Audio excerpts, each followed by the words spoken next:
एक और मस्त-मस्त कहानी के हिंदी वर्ज़न में आप लोगों का वेलकम है। इस नई कहानी के स्टार्टिंग में हम लोग देखते हैं कि वो एंजिया को शादी के लिए प्रपोज़ करता है। वो दोनों कुछ टाइम से रिलेशनशिप में थे। एंजिया बहुत ही खुश थी क्योंकि वो अपने प्यार से आज शादी करने वाली थी। एंजिया यहाँ पे फू के प्रपोज़ल को हाँ कह देती है। एंजिया की सेकंड सिस्टर सबके लिए यहाँ पर ड्रिंक लेकर के आती है। एंजिया उस ड्रिंक को पीती है और उसे पीते ही नशा आने लगता है क्योंकि उसकी कज़न सिस्टर जिजी ने उसके ड्रिंक को ट्रैम्पट कर दिया था और उसमें वो लव ड्रग मिलाया था। जब उसे चक्कर आने लगता है तो वो फू को बहाना देती है कि एक्चुअल में यहाँ पर एंजिया को शायद चढ़ गई होगी, वो उसे आराम करने के लिए लेके जा रही है। उसे होटल के कमरे में छोड़ दिया और फू के साथ फ्लर्ट करने लगती है दो से साथ। उसी कमरे में गोयन भी इसी लव ड्रग को पीने के बाद गलती से उस कमरे में आ गया था। अब दोनों ही उस कम दवा के असर में थे और यहाँ पर दोनों एक दूसरे के साथ इंटीमेट होते हैं। हालाँकि उन दोनों का इन दोनों को एक दूसरे का फेस अगले दिन याद नहीं रहने वाला था। इस बात को 1 महीने बीत जाते हैं। एंजिया प्रेग्नेंट हो जाती है। गोयन एंजिया को ढूँढ रहा था लेकिन उसे कोई इन्फॉर्मेशन नहीं था। अब उसकी फैमिली उस पर गुस्सा कर रही थी और वो उससे शादी करने से मना कर रहा था क्योंकि उसने उससे चीट किया और वह एंजिया को बेबी अबॉर्ट करने के लिए कहता है। एंजिया मना कर देती है, अपने फैमिली से रिश्ते नाते तोड़ लेती है। उसे पता चल गया था कि फू और जीजे का अफेयर चल रहा है। इनफैक्ट फू ने जानबूझ करके एंजिया को ये सब कुछ करके फंसाया था। अब यहाँ पर एंजिया इस बात से गुस्सा होकर के फू से अपना एंगेजमेंट तोड़ती है, अपने मॉम डैड से अपना रिश्ते नाते तोड़ती है और उस बेबी को अबॉर्ट नहीं कराने का डिसीजन लेकर के वहाँ से चली जाती है। इस बात को 5 साल बीत जाते हैं। एंजिया का बेबी 5 इयर्स का हो चुका था और वो अकेले ही ज़िंदगी जी रही होती है। वो एक न्यूज़ कंपनी में काम कर रही होती है और यहाँ पर इस तरीके से गोयन के बारे में पढ़ रही थी। गोयन एक बहुत बड़े कंपनी का सीईओ था, लेकिन यहाँ पर उसके डेटिंग रूमर्स कुछ ज़्यादा ही अजीब होते थे। एंजिया को न्यूज़ मिला था कि शायद उसकी गर्लफ्रेंड उससे मिलने के लिए आने वाली है और इस एक्सक्लूसिव न्यूज़ को कवर करने के लिए एंजिया जाने वाली थी कि कोई एक रिपोर्टर थी उसके बेटे को वो घर पर ही रहने के लिए कहती है और दूसरी तरफ गोयन को ढूंढते हुए निकल जाती है। उसे नहीं पता था कि उसके बच्चे का बाप कोई और नहीं गोयन ही है। उसका बेटा बहुत ही समझदार था। एंजिया जैसा कहती थी वो करता था। उसे बिल्कुल भी परेशान नहीं करती थी। सीन कट होता है, यहाँ पर हम लोग गोयन को देखते हैं। वो उस नई गर्ल एनी के साथ था। एनी यहाँ पर गोयन के साथ फ्लर्ट कर रही होती है। हालांकि दोनों यहाँ पर फैमिली फ्रेंड्स भी थे और एनी गोयन से एक्चुअल में शादी करना चाहती थी, लेकिन गोयन उसे भाव ही नहीं देता है क्योंकि उसे लड़कियों में इंटरेस्ट ही नहीं था। एंजिया के साथ इंटीमेट होने के बाद एंजिया कमरे में छुप करके गोयन और एनी की पिक्चर्स क्लिक कर रही होती है। उसे काफ़ी अच्छा न्यूज़ तो मिल चुका था, लेकिन वो ये सोचती है कि क्या गोयन को लड़कों में इंटरेस्ट है, इतनी खूबसूरत लड़की को वो कैसे रिजेक्ट कर सकता है। उसे गोयन की बॉडी के प्रॉब्लम के बारे में पता नहीं था। जब गोयन एनी को ऐसा रिजेक्ट करता है तो वो गुस्सा हो करके वहाँ से चली जाती है और तभी यहाँ पर गोयन को हिंट मिलता है कि उसके कमरे में कोई है। वो ढूंढने के लिए जाता है तो एंजिया से मिलता है। समझ जाता है कि एंजिया एक पेपराजी है और उससे वो उसका डीएसएलआर छीन लेता है। लेकिन इस चक्कर में दोनों के बीच में ऐसे सडन वाला किस हो जाता है और इस किस से गोयन की बॉडी यहाँ पर रिएक्ट करने लगती है। वो यहाँ पर एंजिया को ये फ़ील कर रहा था कि वही गर्ल है 6 ईयर बिफोर वाली, क्योंकि उसके बाद से ना उसे किसी लड़के में इंटरेस्ट ही नहीं आया। वो लड़की कितना भी उसे सेड्यूस करने का कोशिश करती है, लेकिन गोयन की बॉडी रिएक्ट ही नहीं करती थी और उसे इस बात का डर हो गया था कि कहीं वो इम्पोर्टेंट तो नहीं है। लेकिन जैसे ही वो एंजिया को किस करता है तो उसकी body back to normal feel होने लगती है। वो वापस से एंजिया को एक बार किस करके इस चीज़ को ट्राई करना चाहता था। एंजिया को रोकते हुए वापस से किस करने का कोशिश करता है, लेकिन एंजिया उसे रोक देती है और कहती है कि आई नो तुम ये सब कुछ इसलिए कर रहे हो क्योंकि मैंने तुम्हारा पिक्चर क्लिक किया है, तो मैं तुम्हारे पिक को डिलीट कर देती हूँ, मुझे यहाँ से जाने दो। लेकिन गोयन की प्रॉब्लम तो कुछ और ही थी। वो एंजिया को कहता है कि मुझे बस कुछ चेक करना है। तभी वहाँ पर गोयन का सेक्रेटरी आता है और वो गोयन को एंजिया के साथ देख करके कहीं ना कहीं खुश हो रहा था बिकॉज 6 ईयर से उसकी बॉस की कोई गर्लफ्रेंड नहीं थी। लेकिन तभी उसका ध्यान जाता है कि एंजिया एक पेपर ऐसी है। गोयल उसे कमरे से बाहर जाने के लिए बोलता है और वह एंजिया को वापस से किस करने की कोशिश करने लगता है, लेकिन एंजिया उसे रिजेक्ट कर देती है और वो उसके सामने ये दिखाती है कि देखो मैंने वो फ़ोटोज़ डिलीट कर दी हैं और वो वहाँ से चली जाती है। उसका सेक्रेटरी आता है तो गोयल उस लड़की के बारे में सब कुछ पता करने के लिए बोलता है। यहाँ पर एंजिया ने वो फ़ोटो डिलीट तो कर दिए थे, लेकिन बाहर जाकर के वो वापस से बैकअप कर लेती है। ये बात गोयन को पता नहीं था और गोयन तो इसी चीज़ को लेकर के परेशान थे कि क्या एंजिया ही वो 6 से बिफोर वाली गर्ल है। अगर ऐसा है तो उसे एंजिया को ढूंढना होगा और वो उससे शादी करेगा, क्योंकि उसकी बॉडी एंजिया के अलावा किसी और से रिएक्ट नहीं कर रही। इधर एंजिया अपने बॉस को कॉल करके बताती है कि उसने गोयन के कुछ हॉट पिक्स क्लिक कर लिया और ये न्यूज़ तो बवाल ही मचाने वाली है। वो फ़ोटोज़ वो अपने बॉस को भेज देती है, लेकिन मोस्टली जो कॉर्पोरेट वर्ल्ड में होता है, यहाँ पर वही होने वाला था। दूसरी तरफ हम लोग अगले दिन गोयन को देखते हैं, जो कि उसका सेक्रेटरी यहाँ पर इन्फॉर्मेशन एनजीओ के बारे में लेके आया था। हालाँकि कुछ ख़ास इन्फो मिला नहीं था, कॉमन थिंग्स मिले थे। गोयन उसे और ज़्यादा पता लगाने के लिए बोलता है। फिर उसका सेक्रेटरी उसे बोलता है कि गोयन ट्रेंड कर रहा है, उसे लगता है कि शायद उसने कोई बिज़नेस डील क्रैक किया है, इस वजह से वो ट्रेंड कर रहा है। तो वो अपने सेक्रेटरी को वो ट्रेंडिंग न्यूज़ को पीछे बड़े से प्रोजेक्टर पर चलाने के लिए बोलता है। उसका सेक्रेटरी थोड़ा-सा यहाँ पर गोयन के मज़े लेने के लिए उस फ़ोटोज़ वीडियोज़ को ऐसे पीछे प्रोजेक्टर पर चला भी देता है। सारे मीटिंग के लोग, ऑफ़िस के एम्प्लॉइज़ ये देख कर के शॉक्ड हो जाते हैं कि गोयन का एनी के साथ अफ़ेयर चल रहा है। ये बात इस न्यूज़ कंपनी की तरफ से आ रही है।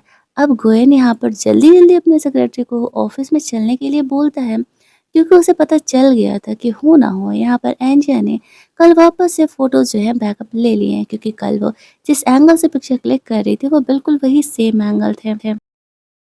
और इधर एंजिया गुस्सा करते हुए अपने बॉस के ऑफिस में जाती है। उसके बॉस ने अपना नाम इस न्यूज़ के अंदर लगा दिया था। एंजिया ने इतना मेहनत की इस न्यूज़ को लाने के लिए, उसे तो कोई क्रेडिट भी नहीं दिया गया। हमें पता चलता है कि उसका बॉस एक नंबर का एक्चुअल में ठरकी भी है। वो ऑफिस का डोर लॉक करके एंजिया से बात करने के बहाने उसे बुलाता है और दूसरी तरफ गोयन यहाँ पर आ रहा होता है। उसका बॉस एंजिया को कह रहा था, आई नो कि तुम्हें परमानेंट जॉब चाहिए, तुम सिंगल मदर हो, तुम्हारे पास परमानेंट जॉब भी नहीं है, मेरे पास तुम्हारे लिए एक ऑफर है। तुम यहाँ पर एक रात सिर्फ मेरे साथ स्पेंड करो और मैं तुम्हें यहाँ पे परमानेंट जॉब दे दूंगा। एंजिया उसकी बातों को रिकॉर्ड कर लेती है और फिर वो उस पर भड़कने लगती है कि वो कितना घटिया इंसान है। तो वो अपने पावर का इस्तेमाल करने का कोशिश करता है, एंजिया के साथ बदतमीजी करने का कोशिश कर रहा था। और तब तक यहाँ पर गोयन ज़बरदस्ती ऑफिस में एंटर कर जाता है। हालांकि उस बंदे का सेक्रेटरी उसे अंदर जाने नहीं दे रहा था। जब वो ऑफिस में अंदर जाता है तो देखता है कि उसका बॉस एंजिया को परेशान कर रहा है। गोयन जा करके एंजिया को सेव करता है और यहाँ पर एंजिया के हिसाब से उसका बॉस जो था, उसे लगता है कि शायद गोयन यहाँ पर सेटलमेंट करने के लिए आया है, उस न्यूज़ को डिलीट करने के लिए। तो उसका बॉस उसे कहता है कि तुम मुझे पैसे ऑफर करो और मैं ये डिलीट को न्यूज़ को डिलीट कर दूंगा। गोयन अपने सेक्रेटरी और अपने गार्ड्स को एंजिया के बॉस की पिटाई लगाने के लिए कहता है, ये कहते हुए कि इसने मेरी मर्जी के खिलाफ एक तो फोटोज डाला है और ऊपर से वो एंजिया को परेशान कर रहा है। उसके बॉस को पकड़ के लेकर के जाया जाता है। गोयन एंजिया को अपना जैकेट देता है। एंजिया उसे थैंक्स बोलती है। गोयन कहता है, बस थैंक्स बोलने से नहीं चलेगा, तुम्हें मेरा विश तो पता है ना, मैं बस तुम्हें एक बार किस करना चाहता हूँ, इसके बाद फिर मैं तुम्हारी लाइफ से पर चला जाऊँगा, परेशान नहीं करूँगा। लेकिन यहाँ पर एंजिया उसे किस करने के लिए अलाउ नहीं कर रही होती है। गोयन की बेचारी प्रॉब्लम को समझ ही नहीं पा रही थी कि उसे चेक करना है कि वो एक्चुअल में लड़का है भी या नहीं, उसकी बॉडी किसी लड़की को लेकर के रिएक्ट क्यों नहीं कर रही होती है। तभी वहाँ पर एंजिया को उसके बेटे का कॉल आता है। वो सीसीटीवी हैक करके गोयन की हरकतों को देख रहा होता है। वो फ़ोन को स्पीकर पर डालने के लिए कहता है। गोयन से बात करते हुए कहता है कि देखो मिस्टर, मैं तुम्हें सिर्फ 10 मिनट का समय दे रहा हूँ। 10 मिनट के अंदर अगर तुम मेरी मम्मी को ऑफिस से सेफली घर लेकर के नहीं आए तो ये सीसीटीवी फुटेज को मैं इंटरनेट पे डाल दूंगा और तुम्हारी इमेज का कबाड़ी हो जाएगा। गोयन सोचता है कि ये लड़का एंजिया का है और ये बहुत ज़्यादा ही टैलेंटेड है। फिर वो एंजिया को कहता है कि चलो, अब तुम्हारे बेटे ने बोला है तो तुम्हें तो घर लेकर के जाना पड़ेगा। रास्ते में एंजिया यहाँ पर गोयन को मनाने का कोशिश कर रही थी कि उसे जाने दे, क्योंकि गोयन का कहना था उसके एक न्यूज़ की वजह से 1 बिलियन का लॉस उसे हुआ है। या तो एंजिया उसे किस्त दे दे या तो फिर एंजिया उसे 1 बिलियन का कंपनसेशन फी दे दे। मर्जी उसकी है, फिर वो उसे परेशान नहीं करेगा। एंजिया के पास पैसे थे नहीं और किसी से देना नहीं था। कार में दोनों के पीछे से रोमांटिक मोमेंट क्रिएट तो होता है, लेकिन वो दोनों एक दूसरे को किस कर नहीं पाते हैं। और तब तक यहाँ पर एंजिया घर पहुंच जाती है। उसका सेक्रेटरी काफ़ी फास्ट फास्ट ड्राइव करके लेके आया था। गोयन एंजिया के साथ उसके घर जाना चाह रहा था। वो अम्ब्रेला लेकर के आता है और उससे कहता है कि वो उसे अपनी गर्लफ्रेंड बनाना चाहता है। एंजिया से कहती है कि मेरा बेटा इस चीज़ के लिए अलाउ नहीं करेगा, मेरा बेटा और बच्चों से अलग है। गोयन कहता है ठीक है, मैं उससे बात करता हूँ। फिर वो दोनों घर जाते हैं, जहाँ पर कि उसका बेटा लिटरली गोयन से ये कर रहा था, मतलब कि इंटरव्यू ले रहा होता है कि आप मेरे मॉम के लायक हो या नहीं। अब यहाँ पर गोयन के बारे में जानने के बावजूद भी एंजिया का बेटा सैटिस्फाइड नहीं होता है और कहता है कि मुझे नहीं लगता है कि आप मेरी मम्मी के लायक हो, और उसे घर से ऐसे बाहर निकाल दिया जाता है। बेचारा गोयन, लड़की का बच्चा ऐसे उसे रिजेक्ट कर रहा है। फिर वो उसका बेटा एंजिया से बात करने के लिए जाता है। एंजिया अपने बेटे से पूछती है कि क्या उसे डैडी चाहिए, तो उसका बेटा कहता है हाँ, और मुझे लगता है आप दोनों की कंपैटिबिलिटी चेक करने के बाद गोयन आपके लिए परफेक्ट पार्टनर है। लेकिन एंजिया भी गोयन की गर्लफ्रेंड बनने के बारे में सोच नहीं रही होती है। उसका बेटा यहाँ पर कहता है कि मैं आप दोनों की शादी के लिए अलाउ करता हूँ, मुझे कोई प्रॉब्लम नहीं है। लेकिन एंजिया को अभी और वक्त चाहिए था यहाँ पर गोयन के बारे में जानने के लिए।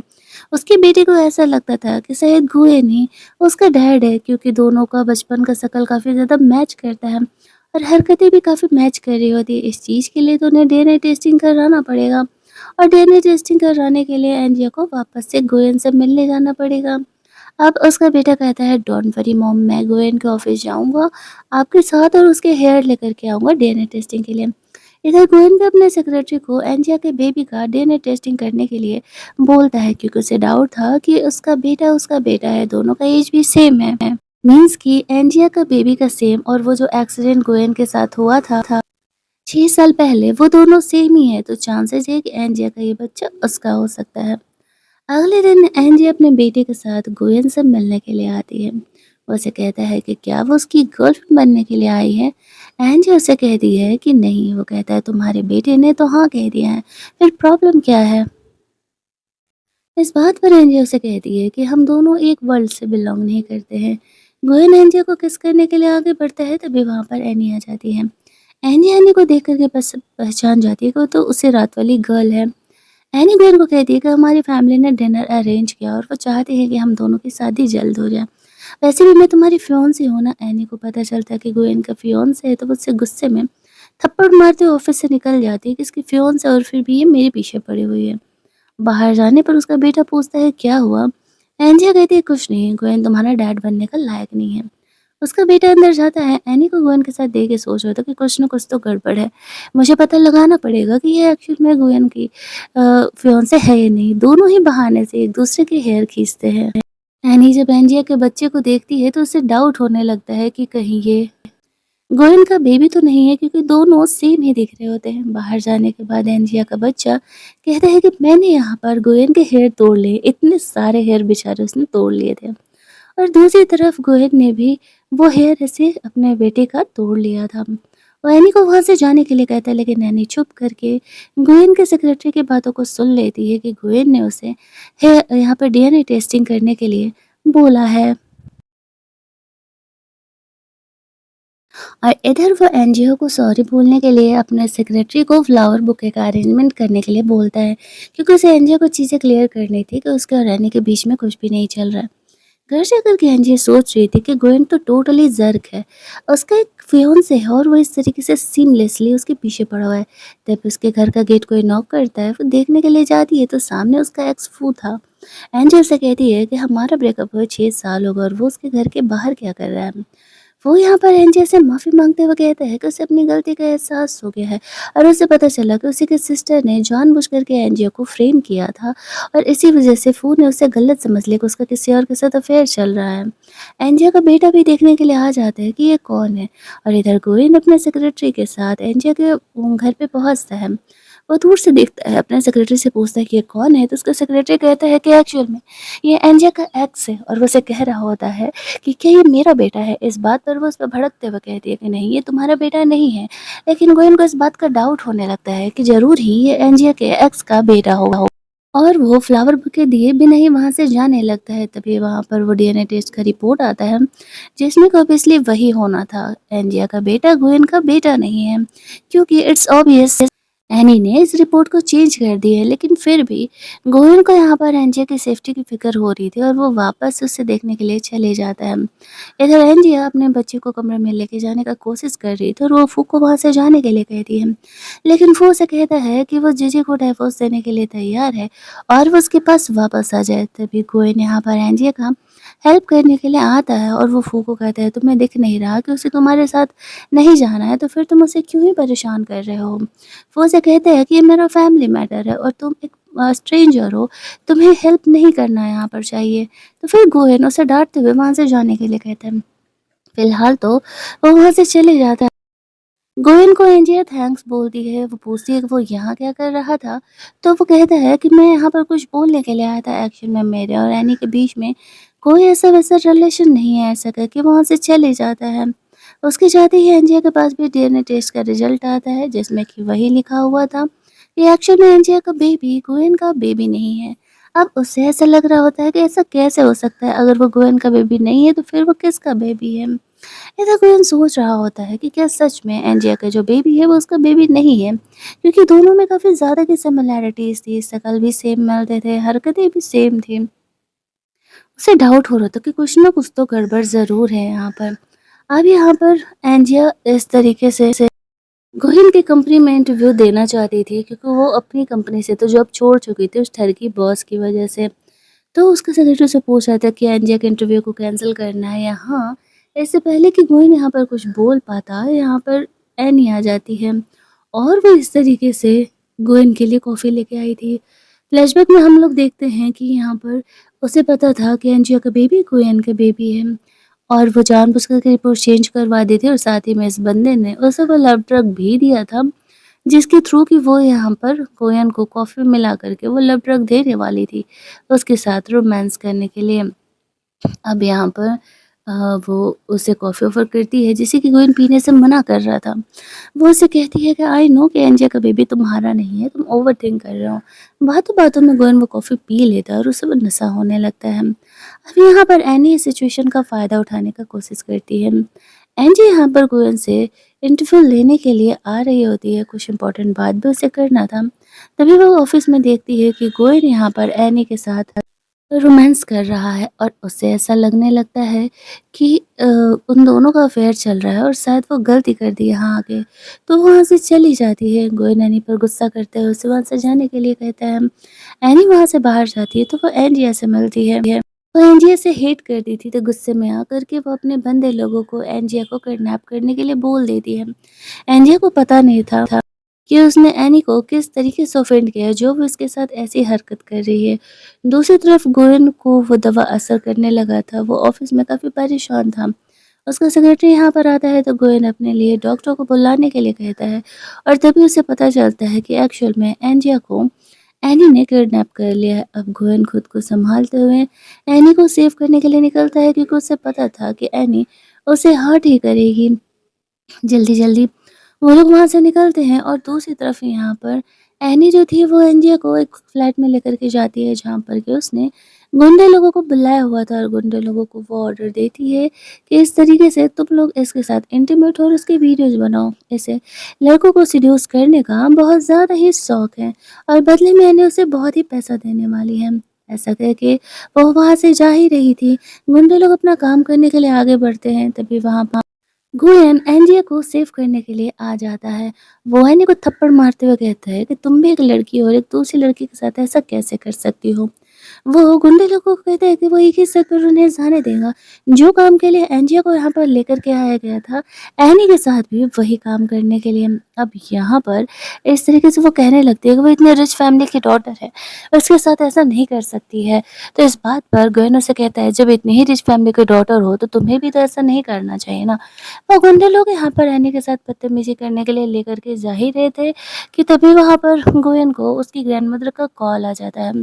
तो वो गुंडे लोगों को रुकने के लिए कहता है और गुस्से में सिर्फ एनी के पूरी फैमिली के साथ सारा डील कैंसिल कर लेता है और एनी को भी ब्लॉक करवा देता है, ताकि वो दोबारा उनकी लाइफ में आकर के उन्हें परेशान ना करे।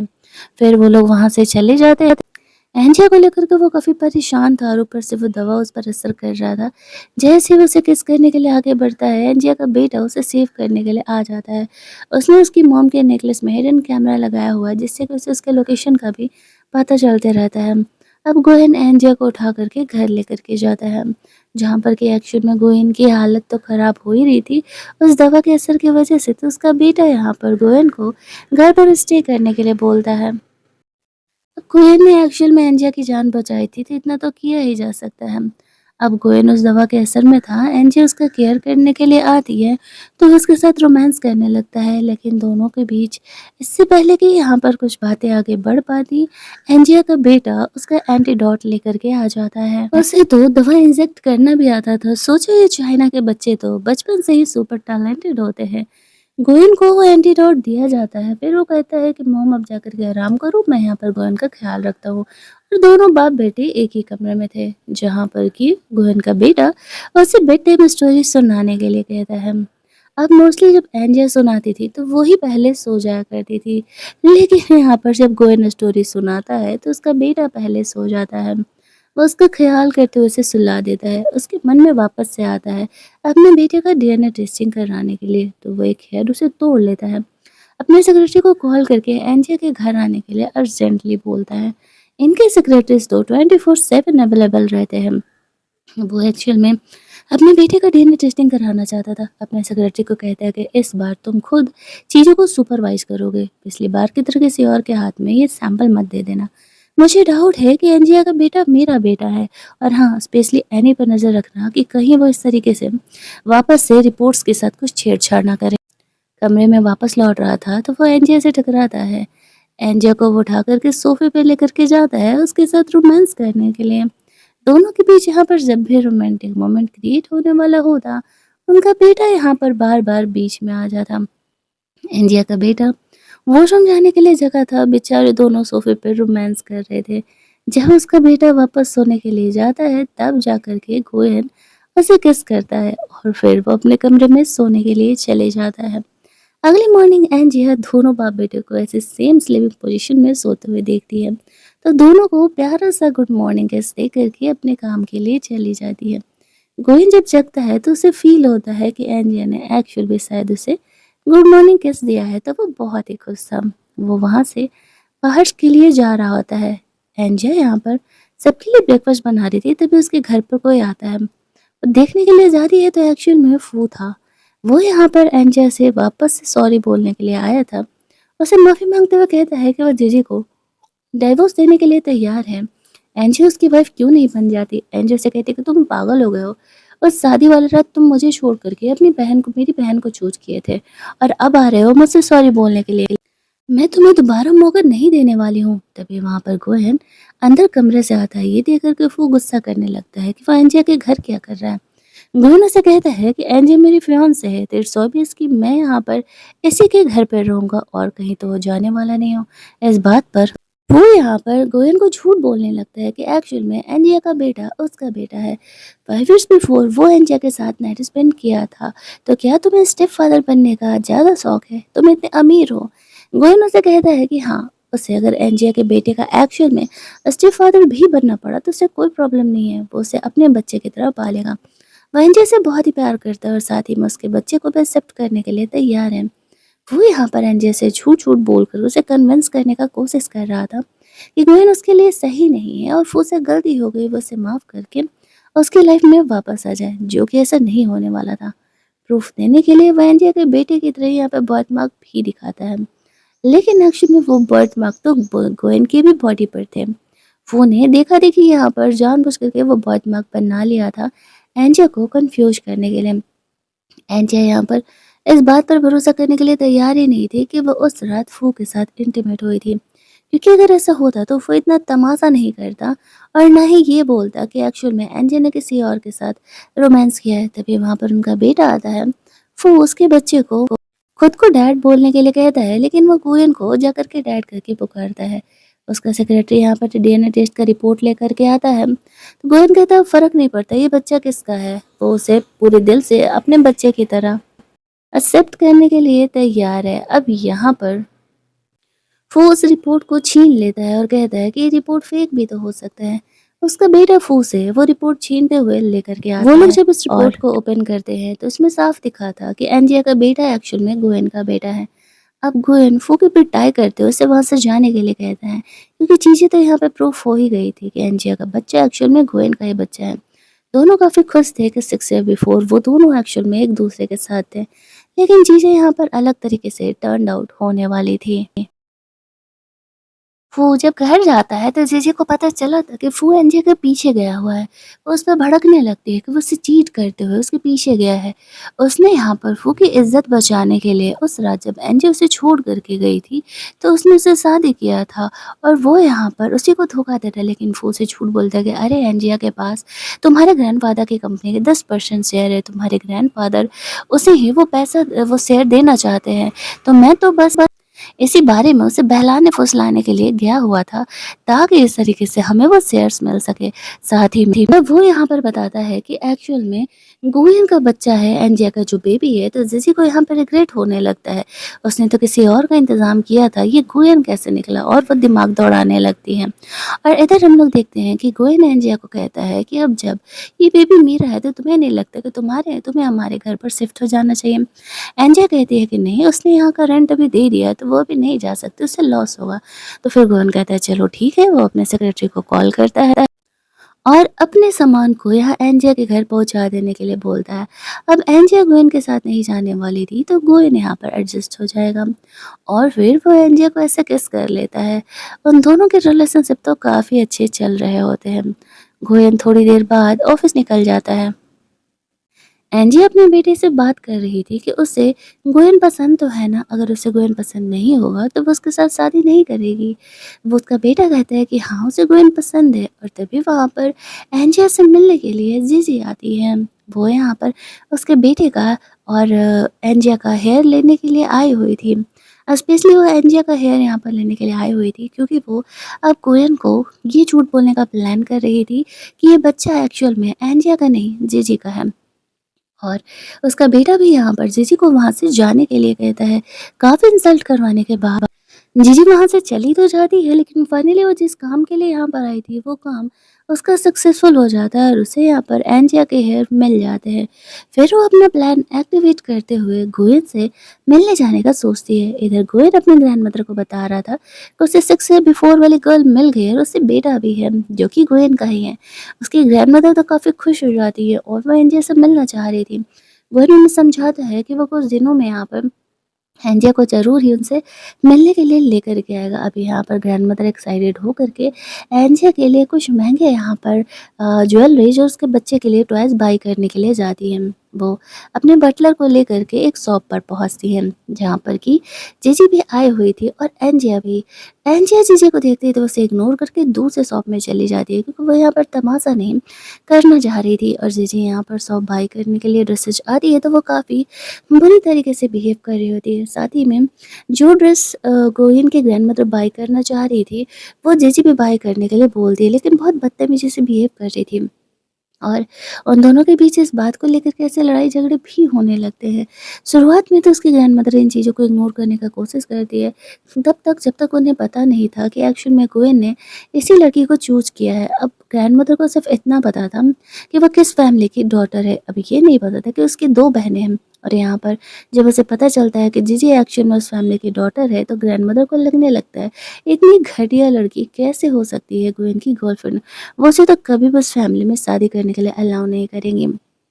और जीजी को पता नहीं था कि एक्चुअल में ये गोयन की ग्रैंडमदर है, तो वो उसके साथ वैसे ही बदतमीज़ी से बिहेव कर रही होती है अपने आदत के हिसाब से। ग्रैंडमदर गुस्से में जीजी को इग्नोर करते हुए वहाँ से चली जाती है और थोड़ी ही देर में गोयन के ऑर्डर पर जीजी को भी उस शॉप से बाहर निकाल दिया जाता है। अब तक एंजिया को ये बातें पता नहीं था। एंजिया वहाँ से जा रही होती सॉरी ग्रैंडमदर वहाँ से जा रही थी तो दूसरी शॉप की हेल्पर उन्हें बहला-फुसला करके अपने शॉप में लेकर के जाती है। उसके कपड़ों से वो जज कर रही थी कि वो ज़रूर ही बहुत ही रिच होने वाली है। इसी वजह से वो उसे कन्विंस करके सस्ती चीज़ों को महँगे दामों में बेचने का कोशिश कर रही थी। ग्रैंडमदर उसके बातों में अभी आने ही वाली थी, ये चीज़ें एंजिया और उसका बेटा देख लेता है। वो लोग समझ जाता है कि वो इस ओल्ड लेडी को उल्लू बनाने का कोशिश कर रही है और एंजिया उनका हेल्प करने के लिए चली जाती है। बस हेल्पर को कहती है कि मुझे पता है कि तुम ये पैसे अपने अकाउंट में डालने वाली हो, चले जाओ वरना मैं यहाँ पर तुम्हारा कंप्लेन कर दूँगी। तो वो चुपचाप वहाँ से खिसक लेती है। एंजिया के बेटे से मिल कर के गोयन की ग्रैंडमदर बहुत ही खुश थी, क्योंकि वो उसे गोयन के बचपन की तरह ही लग रहा था। अब एंजिया ने उसका हेल्प किया था, तो यहाँ पर उसकी ग्रैंडमदर काफ़ी खुश हो जाती हैं। वो एंजिया से अपना नंबर-वंबर भी शेयर करती है और कहती है कि एक्चुअल में यहाँ पर वो सिंगल है ना? एंजिया कहती है कि हाँ, वो सिंगल है। तो वो गोयन से उसका सेटिंग बढ़ाना चाह रही थी, क्योंकि वो जीजी से सैटिस्फाइड नहीं थी। नंबर-वंबर लेने के बाद वो एंजिया को कहती है कि हम ज़रूर ही मिलेंगे। मुझे इस बच्चे से भी प्रॉब्लम नहीं है, मेरा पौधा बहुत ही अंडरस्टैंडिंग है। और इस बच्चे के साथ भी तुम्हें एक्सेप्ट करने के लिए तैयार है। लेकिन एंजिया यहाँ पर उनके पौधे में इंटरेस्टेड नहीं थी, क्योंकि अब उसका दिल तो ऐसे गोयन पर आ चुका था। घर जाकर के ग्रैंडमदर कह रही होती है गोयन से कि तुमने कैसी घटिया लड़की चूज़ की है, वो बहुत ही अजीब है, उसका बिहेवियर बहुत ही अजीब है। अब उसे ऐसा लगने लगता है कि ज़रूर ही ग्रैंडमदर को कुछ गलतफ़हमी हुआ है। वो उन्हें समझाने का कोशिश करता है कि ग्रैंडमदर आपको कुछ गलतफ़हमी हुई होगी, एंजिया तो ऐसी है ही नहीं। लेकिन ग्रैंडमदर अपना ज़िद पकड़ कर के बैठी हुई थी कि नहीं, वो लड़की तो हमारे घर की बहू नहीं ही बनने वाली है। दूसरी तरफ हम लोग जीजी को देखते हैं, जो कि गोयन से मिलने के लिए उसके ऑफिस पहुंच जाती है। गोयन उससे मिलना नहीं चाह रहा था। वो जबरदस्ती ऑफिस में आती है और बोल रही होती है कि एक्चुअल में वो एंजिया की सिस्टर है और एंजिया ने उसका बच्चा छीन लिया है। गोयन उस पर कहता है कि क्या बकवास करी हो, मुझे पता है कि तुमने एंजिया को 6 साल पहले bully किया था और तुम्ही ने उसे वो लव ड्रग दिया था, जिस वजह से कि वो इस तरीके से ये सब कुछ सफ़र की थी। जीजी कहती है कि वो झूठ बोल रही है, वो बच्चा एक्चुअल में उसका है और उसने उससे वो छीन लिया था। मैंने उसे कोई लव ड्रग नहीं दिया है। आई नो कि तुम मेरी बातों पर ट्रस्ट नहीं करो। देखो, मैंने ये डीएनए टेस्टिंग भी कराया हुआ है और अगर तुम्हें भी भरोसा नहीं है तो ये लो मेरा हेयर और तुम इससे वापस से डीएनए टेस्टिंग करा सकते हो।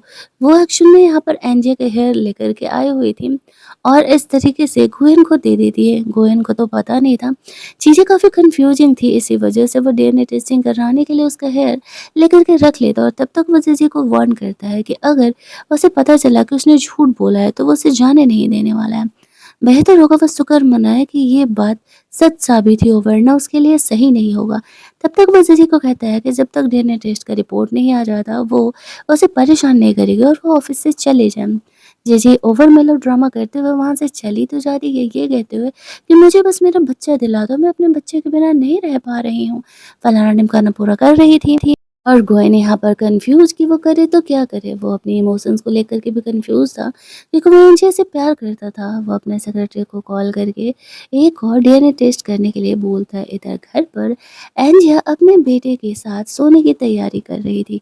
उसने अपने बेटे के साथ गोयन के लिए गिफ्ट खरीदा था। उसके बेटे को गोयन ने काफ़ी सारे ऐसे महँगे-महँगे टॉयज़ दिए थे, इसीलिए।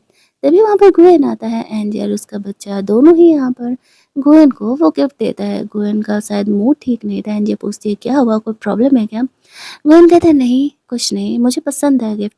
फिर वो अपने बेटे को कमरे में आराम करने के लिए बोलता है, उसे एंजिया से कुछ बात करना है। वो उसका बेटा कमरे में चले जाता है। एंजिया को वो हग करते हुए कहता है कि मुझे तुमसे एक प्रॉमिस चाहिए। फ्यूचर में तुम्हें मुझ पे ट्रस्ट रखना होगा कि जो मैं कर रहा हूँ वो हमें हमारे लिए कर रहा हूँ और डोंट वरी, मैं कभी तुम्हें हर्ट नहीं करूँगा।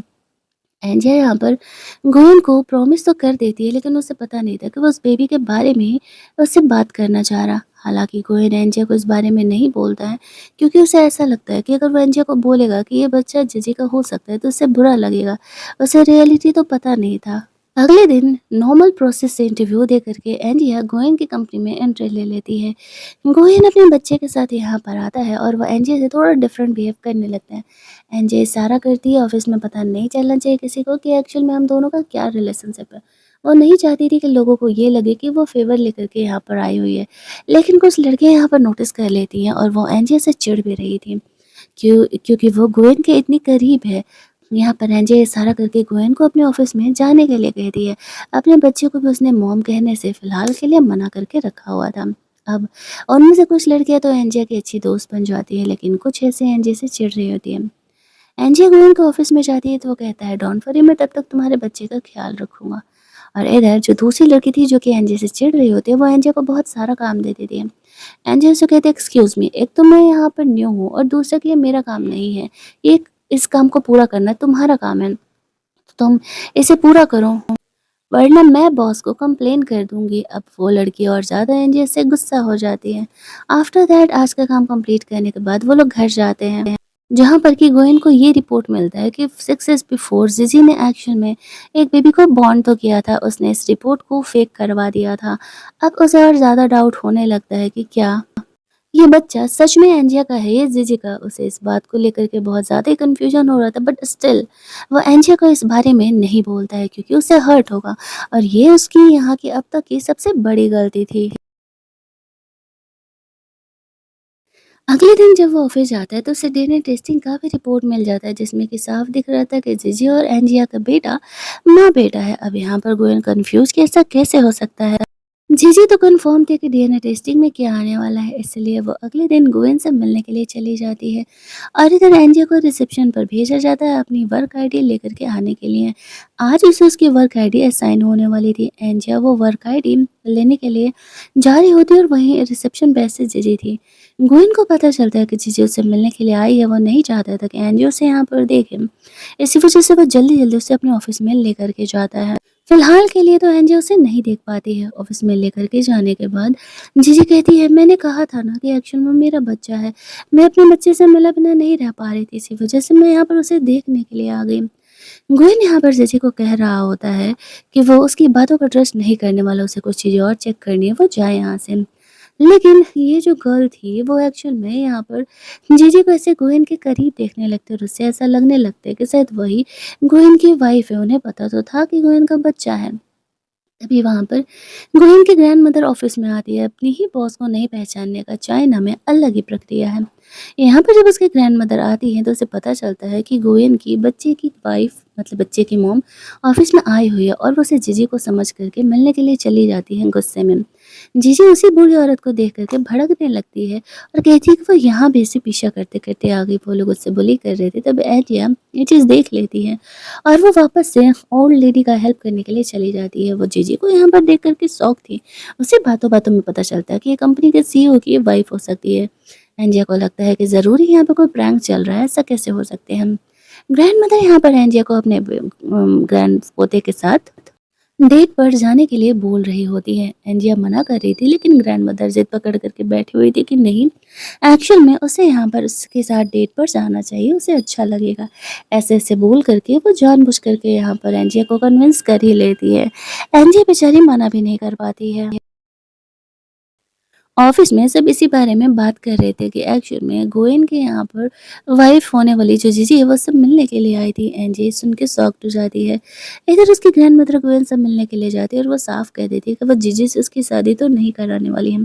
गोयन अलग ही कंफ्यूज था कि एंजिया तो इतनी अच्छी लड़की है, ग्रैंड मदर उसे क्यों बार बार गलत समझ जा रही है। वो उसे कहती है कि मैंने तुम्हारे लिए एक दूसरी गर्ल ढूंढी है जो कि एक्चुअल में बहुत ही अच्छे बिहेव किया और तुम्हें उसके साथ डेट पर जाना ही पड़ेगा। गोविंद मना कर रहा था लेकिन ग्रैंडमदर ने ज़िद पकड़ कर के रखा हुआ था कि नहीं, उसे उसके कहने पर डेट पर तो जाना ही पड़ेगा।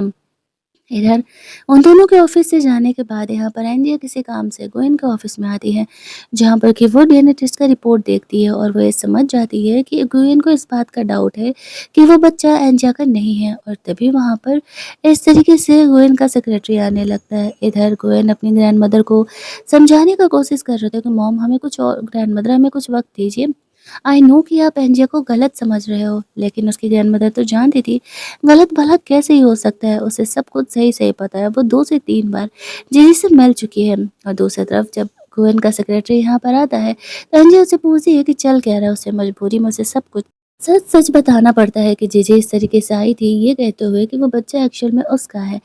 अब अंजिया गुस्सा करके वहाँ से चली जाती है। गोयन को ये बात पता चलता है तो वो एंजिया से बात करने का कोशिश कर रहा था लेकिन एंजिया उसे कांटेक्ट नहीं कर रही होती है। वो अपने बेटे के साथ घर पर बैठी हुई थी। थोड़ा देर वो अपना माइंड शांत करने का कोशिश करती है। उसका बच्चा जान जाता है कि एंजिया किसी चीज़ को लेकर के परेशान है। लेकिन तभी वहाँ पर गोयन एंजिया से बात करने के लिए आ जाता है। एंजिया उसे बात करने का कोई मौका नहीं दे रही थी। गोयन ज़बरदस्ती उसके घर में आता है और उसे समझा रहा होता है कि एक्चुअल में ऐसा कुछ हुआ था। एंजी गोयन से बहुत ही गुस्सा थी और कहती है कि अगर तुम्हारे मन में डाउट भी था तो तुम्हें एटलीस्ट मुझसे शेयर करना चाहिए था, लेकिन तुमने मुझसे छुपा करके पैटर्निटी टेस्ट किया। जीजी साफ झूठ बोल रही है। मैंने तुमसे कहा था कि वो कुछ दिन पहले मुझसे मिलने के लिए आई थी, वो मेरा हेयर भी तोड़ करके लेकर के गई थी। इसका मतलब तुम्हें समझ में नहीं आ रहा क्या?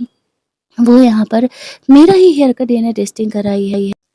अगले दिन वो ऑफिस जाती है तो सब आपस में बात कर रहे थे कि गोयन और जीजी के बीच में ज़रूर ही कुछ ना कुछ तो चल रहा है। जीजी इस तरीके से गोयन से मिलने के लिए ऑफिस में आई हुई थी।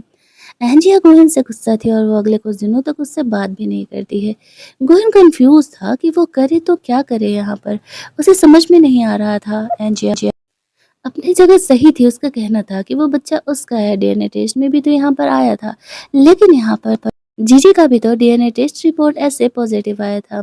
तभी वहाँ पे ग्रैंडमदर गोयन को कॉल करती है और उसे ब्लाइंड डेट पर जाने के लिए कहती है। इधर एंजिया को भी कॉल करके ज़बरदस्ती इस तरीके से बुला रही होती है, लेकिन एंजिया यहाँ पर मना कर रही थी।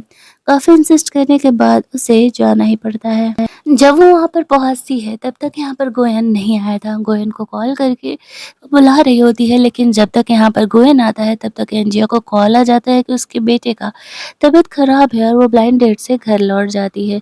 गोयन यहाँ एनजी से नहीं मिल पाता है। एनजी अपने बच्चे का यहाँ पर ख्याल रख रही थी, उसकी तबीयत खराब था। वो दोनों एक दूसरे से वापस से नहीं मिल पाते हैं। अगले दिन एंजिया गोयन को कुछ पेपर्स डिलीवर करने के लिए जाता है तो गोयन एंजिया से कुछ वक्त मांगता है। एंजिया उसे कहती है कि तुम्हें जब मेरी बातों का भरोसा ही नहीं है तो फिर इस तरीके से रिलेशनशिप में रहने का कोई फ़ायदा ही नहीं है। अगर तुम्हें डाउट नहीं होता तो तुम मुझसे चीज़ों को डिस्कस करते। तब तक यहाँ पर जीजी आ जाती है गोयन से बात करने के लिए। एंजिया वहाँ से चली जाती है और वो यहाँ पर सेंटेड कैंडल जला देती है। एंजिया नीचे जा रही है तो यहाँ पर वो सब मिलने के लिए आया था। वो उससे बात करने का कोशिश कर रहा था, वो उसे मना करती है तो वो गुस्से में आकर के उसे किडनैप कर लेता है। और इधर गोयन को ये बातें पता नहीं था। वो ऑफिस में वापस आता है, जीजी से बात करने के चक्कर में वो ध्यान नहीं दे पाता है कि यहाँ पर ऐसे सेंटेड कैंडल जल रहा है और उसे वो लव ड्रग का असर होने लगता है। जीजी इस सिचुएशन का फ़ायदा उठाने का कोशिश करती है और तभी वहाँ पर इस तरीके से गोयन का सेक्रेटरी भी उन्हें हैंडल आउट करने के लिए आ जाता है। इधर एंजिया के बेटे को पता चलता है कि एंजिया फ़ोन नहीं उठा रही है, उसे वो ट्रैक नहीं कर पा रहा है। इट मीन्स कि एंजिया की जान ज़रूर ही खतरे में है और वो एंजिया को देखने के लिए ऑफिस निकलता है। इधर गोयन की ग्रैंडमदर गोयन से मिलने के लिए जा ही रही होती है कि वो एंजिया के बेटे से टकराती है और ग्रैंडमदर को कहता है वो कि मेरी मॉम को शायद कुछ हो गया है, मैं एंजिया को ट्रैक नहीं कर पा रहा। वो लोग जल्दी-जल्दी एंजिया को ढूँढने के लिए निकलते हैं। और इधर गोयन के गार्ड्स ऐसे जीजी को पकड़ लेते हैं डाँटते हुए। जब वो जीजी से पूछता है कि चल क्या रहा है तो जीजी यहाँ पर सच बता देती है कि एक्चुअल में वो एंजिया का ही बेटा है। 6 साल पहले गोयन जिसके साथ इंटीमेट हुआ था वो एक्चुअल में कोई और नहीं, एंजिया ही है।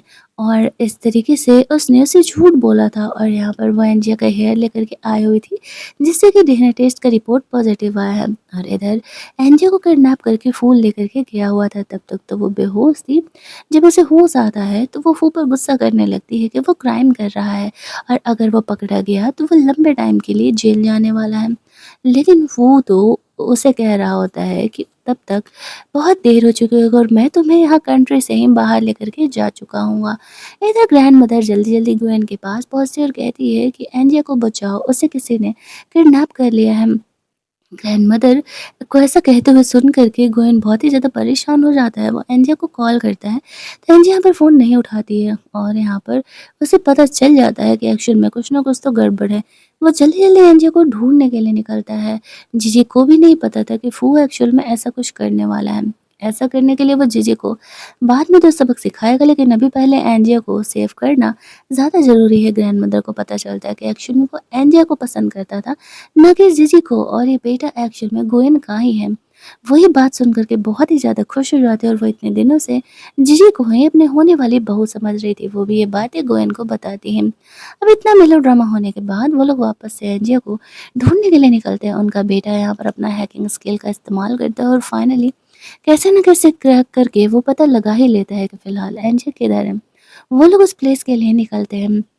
इधर एंजिया खुद को सेव करने का कोशिश कर रही थी और फू उसे जाने नहीं दे रहा था, लेकिन तब तक यहाँ पर गोयन आ जाता है और वो लोग एंजिया को वहाँ से सेव करके लेकर के जाते हैं। किडनैपिंग के केस में फू को जेल भेज दिया जाता है। इसके कुछ दिनों बाद एंजिया सारी चीज़ों को समझ जाती है कि एक्चुअल में चल क्या रहा था, जीजी ने कैसे सबको उल्लू बनाया था। कहानी के एंडिंग में गोयन यहाँ पर अपने सारे फैमिली मेम्बर्स के सामने एंजिया को शादी के लिए प्रपोज करता है।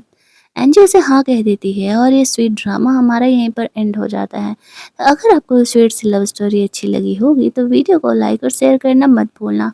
चैनल को सब्सक्राइब कर लेना, तभी तो नए वीडियोज़ की नोटिफ़िकेशन आपको मिलेंगे ना। आई नो आप लोग वो अंकल वाले कहानी का इंतज़ार कर रहे हो, बट मुझे उसका पार्ट 2 मिल ही नहीं रहा। डोंट वरी, मुझे जैसे ही उसके आगे के एपिसोड्स मिलेंगे तो मैं यहाँ पर ज़रूर ही आप लोगों के लिए हर बार की तरह सबसे पहले एक्सप्लेनेशन करके लेकर के आऊँगी। Keep watching.